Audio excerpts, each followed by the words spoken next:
And it's not only about, I've learned that it's not only the women, it's men too. If men have a story too, I think it's time for you guys to say it too, because you guys are not only we're not only the victims, men are too. And I've learned that as well. Now that I have a son, I've learned that too.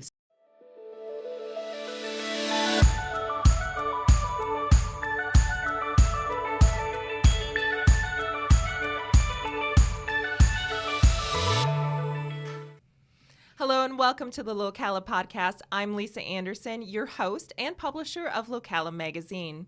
Today in our chair we have Esmirna Caraballo, who is the owner of Esmirna's Notary Accounting and Tax Services, ENAT Pro Services, ENAT Consumer Collection Agency. She is also the co-founder of the Hispanic Business Council, as well as a participating author in Shameless, 15 Women Shared Their Journey of Self-Awareness, Self-Love, and Leading with Light. Before we dive in with Esmirna, I would like to also thank our sponsor for this episode, which is Your Place Insurance, Mortgage and Title, your everything agency. One call and you can have help with your mortgage, title insurance, homeowner's insurance, plus get a licensed realtor with Professional Realty of Ocala. Visit www.yourplaceocala.com to learn more.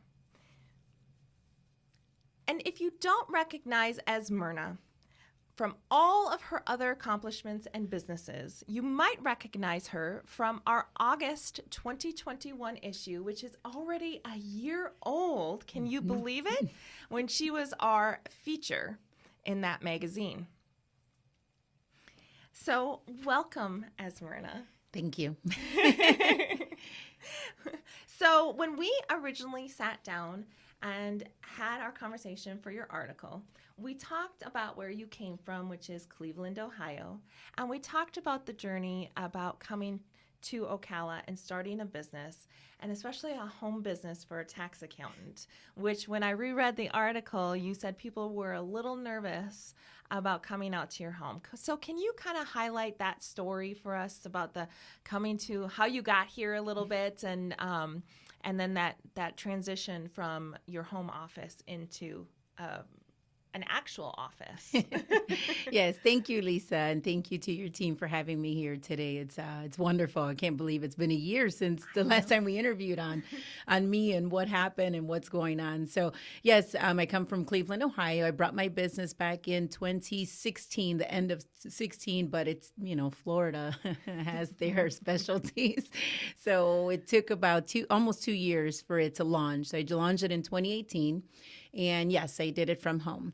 And people were afraid to come in because I'm on 2 acres. And, it's kind of weary. I understand that, especially as a tax preparer, because as a tax professional, you are now having their personal information. So I completely understood that. But the good thing is that all the clients that came, they understood that this is where I'm starting. This is my stepstone. Please bear with me until I grow.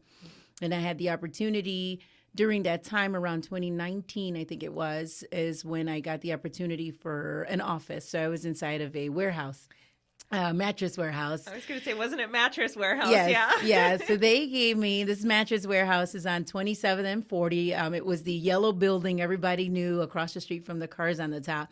And I really think my business blew up there. It doesn't matter how the outside look, as long as the inside had that smile, like we called it. That's where I started to blow up even more, and people were a lot more comfortable, confused, but comfortable, which was better because it was for the public. Yeah. Then in 2020, obviously COVID hit. A lot of people were going down, unfortunately, but I was blessed to say that I was able to help a lot of people and be steady as much as they could, as much as I could as well. With that, I grew a clientele so big to where I needed more room. And then that's when I moved into 2021. I moved into the current office we have right now, which is off of Silver Springs Boulevard. Huge office, and that's also HBC's home as well, Hispanic Business Council home as well. So it was just, in the last 4 years, it's been growth after growth after growth, and very excited about that. But the community is the biggest that has helped us get there today. Yeah. So tell me about the different stress levels from working from home to having to pivot during COVID to figure out exactly how you're going to still help people and to what you're doing now. So how are you doing? How is that emotional journey for you? So working from home is not good for me because I get distracted. I just want to be in the kitchen making something to eat. So I knew for a fact it was time for me to move on. Now I know where your daughter gets it Yeah, from. yeah. The whole baking and everything. Yeah. So it was like I would do something and walk to my kitchen and do something else, walk to my kitchen. Oh, wait, let's put this load. So I realized it wasn't for me. There's a lot of people that can definitely do the work from home. And honestly, I wish I could too, but it's not for me. I have to be out of the house. I have to. I will not concentrate. So shifting from that to the office location was great. Yeah. That was, it was big for me. It was, like I said, it was the most humble office. I would tell everybody, welcome to my humble office. It was so tiny, but I didn't care. I loved it. And once COVID hit, that's where we were all scared. Obviously, we didn't know what was going to happen. Was I going to shut down? And the blessing part of it was I didn't have to shut down because I was actually someone that the community needed as a notary. So the sheriff's department shut down. They couldn't do notaries. There was a lot of other places that do notaries, no one could go into. So the good part was I'm a mobile notary. So I was able to help people get their electric on, their gas on, their cars information, like their tags and so on with that information. Just general life stuff. Yeah, that you would need on a daily basis. So that was really good for me where I was able to help the community with that part alone. Then came in the taxes. So everybody wanted the stimulus checks, which is fine. Everybody wants that extra money. Why not? And we were able to, move, like everybody says, pivot into the whole, what are we going to do now? So I was able to guinea pig off of the PPP loans and the SBA loans for myself first because I didn't want to give the community and me not know what's going on. Mm-hmm. So I did it for myself. It kind of worked, but I got through it. A lot of bankers were really good to help us out, especially a chapter that I'm currently in with Strategic Allies. And we just kept moving on, and we were able to help the community from getting their taxes to getting the PPP loans to getting the SBA notaries that were needed. You would be surprised how many people are late with their taxes, but that was okay because this was the time for them to catch up. Yeah. And I think that was a good thing of COVID, and we were able to do a lot of things virtual, which was also it's scary. But it was also good. So it was a lot of paperwork of disclosures and promises that we're not going to share your information. So it was pretty hard because, I can't sit there and say, give me your social security number. And you're looking at me sideways like, what? Right. Like, yeah, I'm going to get credit cards with you, Yeah. But yeah, so I was very happy that people understood that this was the only way if you don't want to get sick. We couldn't see each other. So that was another thing. I'm a people person. So not being able to see people was really hard. So I like Zoom. It was okay. And I like, Apple phone and the Google, all that duo stuff, all that great stuff to see people, but definitely not as seeing people face to face. Yeah. Do you find that more people are coming back into your office now, or are they still requesting to do a lot of like virtual things through secure sites, like maybe come and have the initial consultation, but then just handle everything digitally? So everybody likes to come in, and I understand why, because you want to make sure that you know who I am, especially if they're new. Yeah. If it's someone that's already known me forever, they'll just send everything through, do what you need to do, and get back at me when you're done, you know. But when they're new, they definitely want to come in, and I have very good respect for that. We've always had the office clean, so, so they'll be safe in there. But everybody is definitely coming back face to face. Yeah. Yeah, and business is doing pretty well so far. It is. It's a blessing. I've gotten a lot of opportunities. So, yeah, it's very busy, and I love that I'm able to staff up now. So we have staff, and it is fun. It's fun. That's all I'm going to say. Has its times, but it's fun. Yeah. So, okay, you did help co-found the Hispanic Business Council. So I want to talk a little bit about what it was like for you to come from a strong Hispanic community that's in Cleveland, Ohio, to Ocala, where it's growing now, but not so much when you first got here. So tell me what that was like for you. So in Cleveland, Ohio, I was part of the Hispanic Chamber of Commerce there. They are the ones that helped me build my business plan, and everything that was needed there. And it is a big city. Cleveland, Ohio is a big city. also I was part of the Young Latinos Network as well when they started launching it too. So it was more of the community help there. The big chamber itself was in a larger city, so it was pretty nice to have the Hispanic Chamber there. Then they also had the council as well, Hispanic Business Council. So when I came here, I ran to the chamber here, the CEP. So I went there and I, was like, hey, I'm from Cleveland. I told them a little bit of my story. And they said, no, unfortunately, it had closed down. Hispanic Business Council here in Ocala originally had closed down back in 2012, if I'm not mistaken. Mm-hmm. And when I found that out, it was kind of sad because it was really hard to find the Hispanics out here when I first got here when I was launching the business in 2018. So I kept searching. I learned thanks to a notary I did, a gentleman helped me to find BNI. That was my first place I ever networked. From there, I got the opportunity with the Better Business Bureau to be part of their board of directors as well. So I was able to communicate with Holly, who is the president, the Central Florida Better Business Bureau, and she was the one that guided me as well. So between the gentleman and Holly, they were the ones that told me, hey, this is what you should do, start networking. And I'm sitting there like, what's networking? So that's where I remembered with the Young Latinos in Cleveland that networking is just coming out to coffee or meetings and so on. So I started doing that. So I remember Sonda Eunice when I first moved here. So I worked there with her dad for about a year, secretly without them knowing I was a business owner. So Sonda also had launched her business as well. And she had a lot of what she does today, the meetings and the networkings after hours, mornings and after hours. So I appeared in one of hers, and that's where it began. In one of those is when I met my business partner, Julian. Julian also comes from a big city, lots of Hispanics in Miami, and we happened to talk and, where are you from? All the basic information. And then I started asking him like, hey, where's the Hispanics at here? And he said, yes, I asked the same question when I got here a year ago as well. So I think he's been here a year and a half more than me. I think that's him and his family. And so we just kept talking and kept trying to see where can we find the Hispanics. And he is part of the VetNet group. He's a veteran, so that was very helpful too. Mm-hmm. And then meeting all of them was great. So from there, we started just honestly talking, trying to see what we can do. And then in the middle of COVID, I guess we were bored. And, and we just launched the Hispanic Business Council. So I went back to the CEP, let them know what my idea was. They were all for it as a networking group.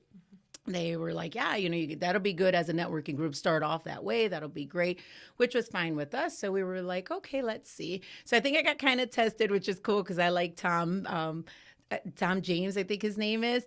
I like him because I think he kind of tested me. It was August of 2020 when he said, it was towards the end, so it's going to be 2 years. And he said, okay, so you can use the power plant and you want to do your first meeting. I said, yeah. He was like, okay, the first time I have available is September 3rd. I'll never forget. It's Thursday, September 3rd. And I'm like, thinking, so he's like, can you do it? Or are you not ready? I said, oh, okay, I'm ready. So I'm like, yeah, I'm ready. Come in all powerful. And I go back to my business partner and says, so our first meeting's next week. On the 3rd, he gives me the look, what? And I says, yep, we're going to launch our first HBC meeting live at the power plant, which got to make sure everybody has, mask and all that great stuff, make sure we're compliant. And we did it. And we didn't think that I think that was our first meeting. We had 38 people.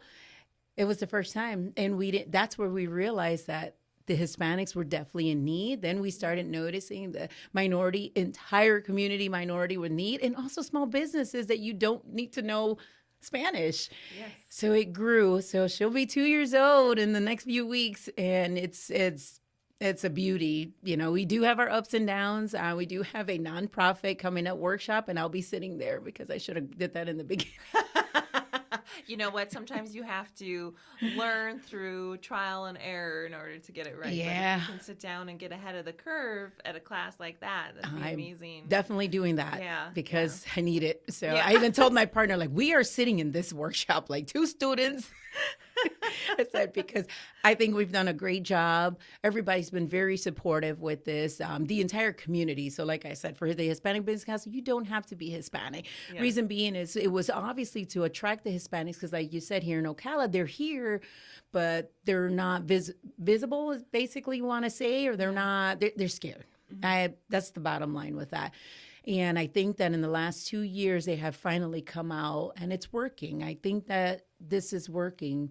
We want to find ways to make it work. We want everybody to come together. And that's a good thing about the CEP. They want everyone to come together. And I think that that's great. Okay. Well, perfect. We're going to take a quick break and thank our sponsor again, which is Your Place Insurance, Mortgage and Title, your everything agency. One call to have your mortgage, your title services, your homeowner's insurance, plus you get a licensed realtor through Professional Realty of Ocala. All in one spot. You can visit www.yourplaceocala.com to learn more. Okay. So I want to head back on over to talk to you a little bit about some of the things that you have coming up with the Hispanic Business Council. So we were just talking about the nonprofit SCORE, and you guys do a lot with SCORE to help with the small businesses. And I take part in HBC because it is a fabulous place to be able to go and especially for my mission to make sure that I'm inclusive of all types of diversity, as well as just a small business owner to be able to come and learn from you guys. It's amazing. But I happen to know that you have some things coming up in September for the Locala issue. We're focusing on the Hispanic community, and we have some wonderful stories coming in there. I can't wait for everybody to read that.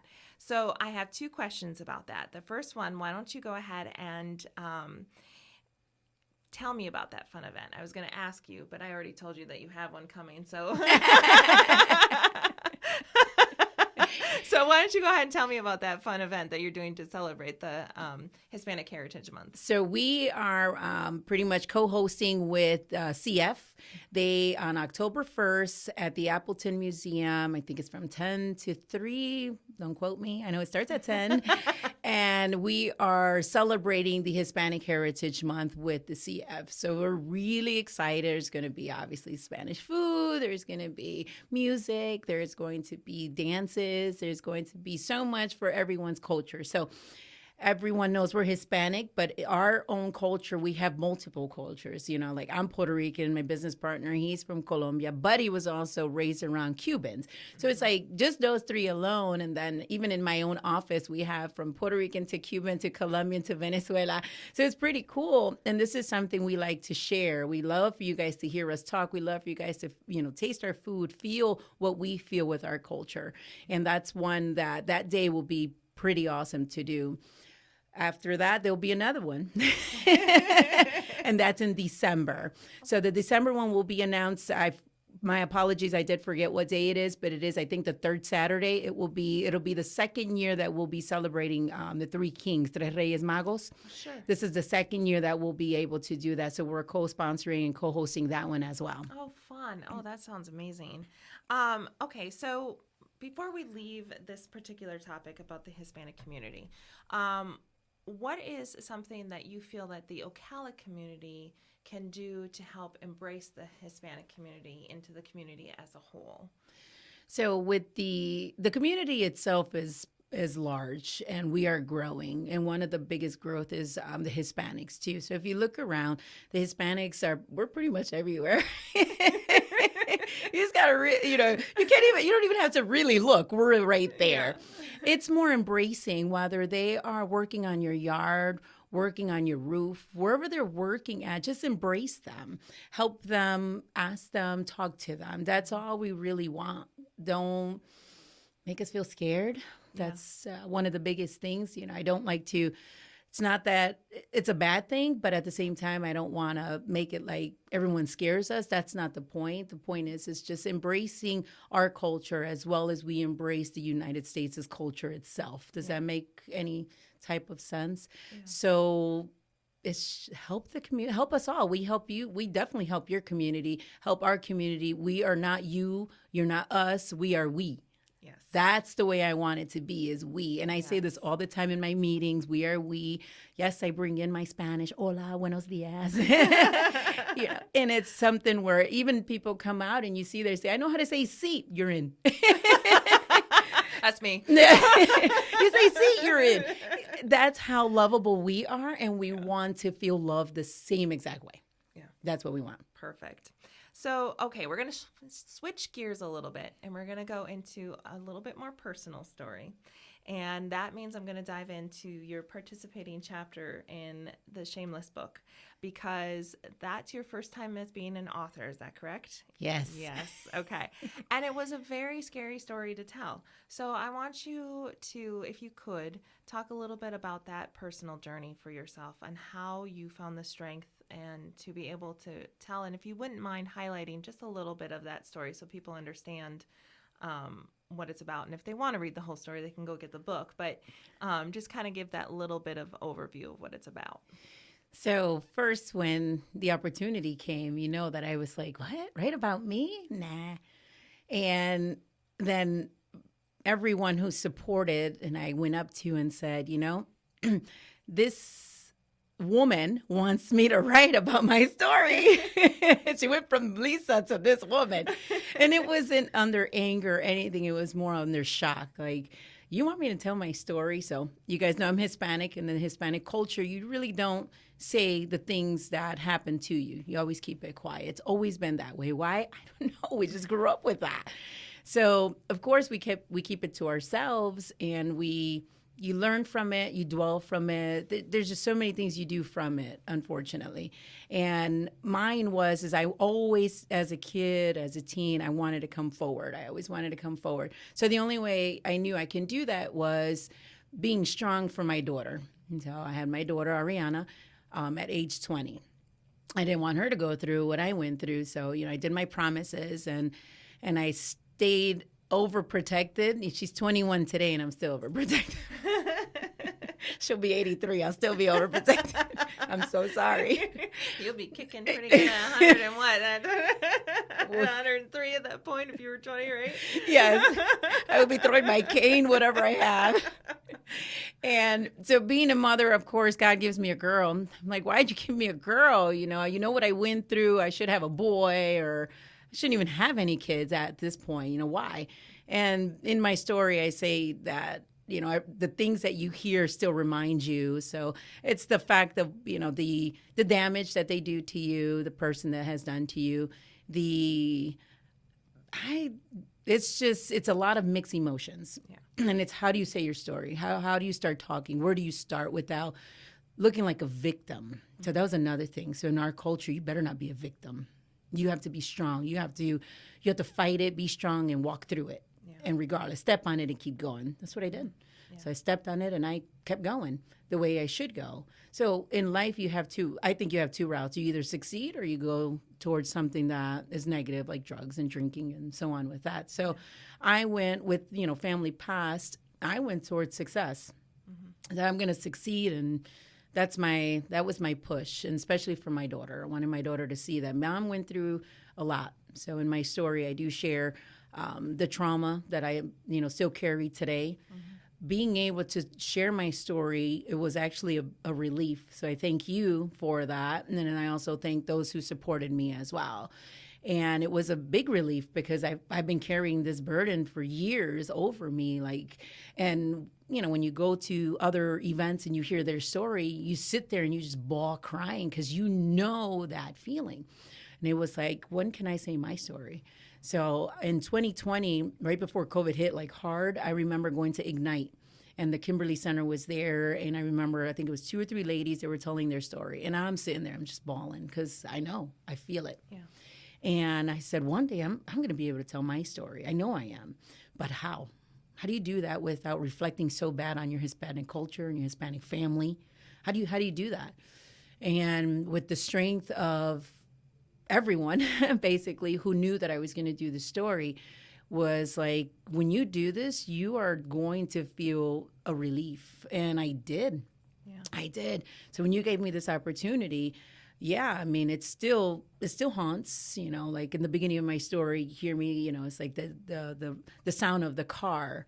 That still haunts me till this day. Every time I hear it, I'm looking to the sides, knowing that, everything is over with. It's over with. And I'm grateful for it that it's over with, but it will always stay there. So protecting my kids is one of the biggest of why I did that. So for anybody that hasn't read the story yet, my company, Lisa Anderson Media, the overarching company that publishes Locala magazine, published Shameless. And I only participated with an intro into the book and let the 15 women be the stars of this book because they deserve to be. And Esmirna's story highlights a part of her life that deals with sexual abuse as a child and what that did for her and how she came out on the other side. That's one of the things that I love most about this book is that every single one of you have come out on the other side. And even though you have, each of you have all said that it was a healing process to tell that part of your story again. We have some women that that's part of their mission is to tell their story in their business and their nonprofits and stuff like that. But sitting down and writing it out for the first time was definitely a healing process for a lot of, if not all of the women that participated in it. And I just thank you guys very much because, like you said, it's a powerful movement, and not only was it a healing journey for yourself, but it can be a healing journey for other women who may have gone through a similar situation. And like you said, to be able to turn left or right, whether you're going to go down the darker path or whether you're going to, as the book suggests, lead with light and come out on the other side and find a way to get through that. So thank you very much for that. So how has that helped you now? As I know it played a lot in your story. You talk a lot about how it shaped how you raised your children. And you did wind up having a son, so you got one of both. Yes. So how has that been for you over the last few years? How has that shaped your parenting story, and how do you think that's going to shape now that you've shared that story and gotten that part of it out?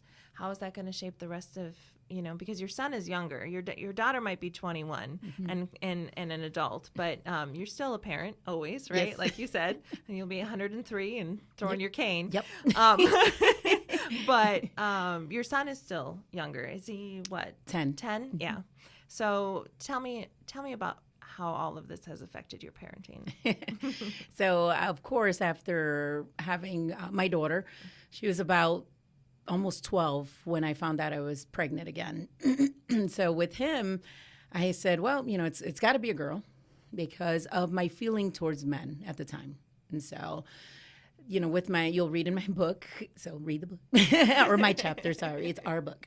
In the chapter, I had a different view of feelings towards the male species, themselves. So even though having a great father, a great husband for my daughter and myself, it was still lingering there. So of course God had a different view.